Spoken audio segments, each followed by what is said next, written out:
Bonjour, Vincent Bettencourt. Donc, je suis installé au sein de l'ERL Bettencourt, situé à Robeuf-Ranchicourt dans le Pas-de-Calais.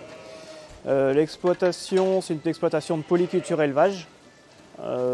Culture principale céréales, colza, betterave. Et en élevage, ovins allaitants et bovins allaitants de race charolaise. C'est un troupeau d'une centaine de mères en système naisseur.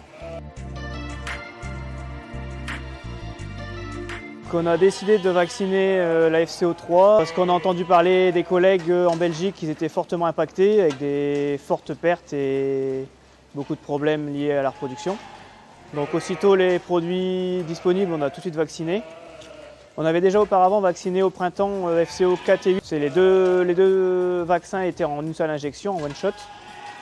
Et principalement le 4-8, c'est parce qu'on vend des reproducteurs, quelquefois l'export. Et donc c'était déjà obligatoire et ça permet déjà de couvrir par rapport à la FCO 8 qui remontait du sud.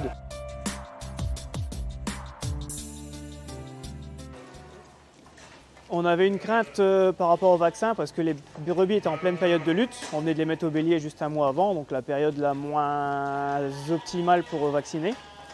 Malgré tout, on a quand même choisi de vacciner pour les protéger. Il vaut mieux avoir une bête vide qu'une bête morte.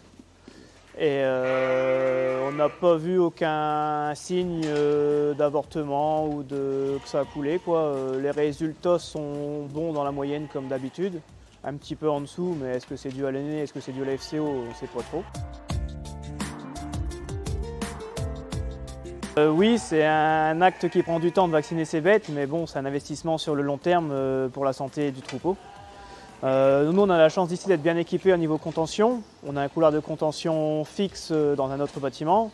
Les bêtes ont l'habitude d'y passer, donc il n'y a pas trop de contraintes, de stress, on va dire, ou quoi que ce soit. Donc les animaux, on les a passés tous une par une au couloir.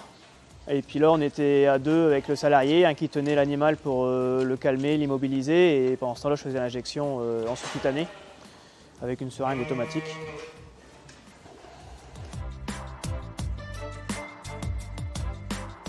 Oui, l'année prochaine, le vaccin, on va y repasser parce que, au final, les bêtes n'ont eu aucune séquelle.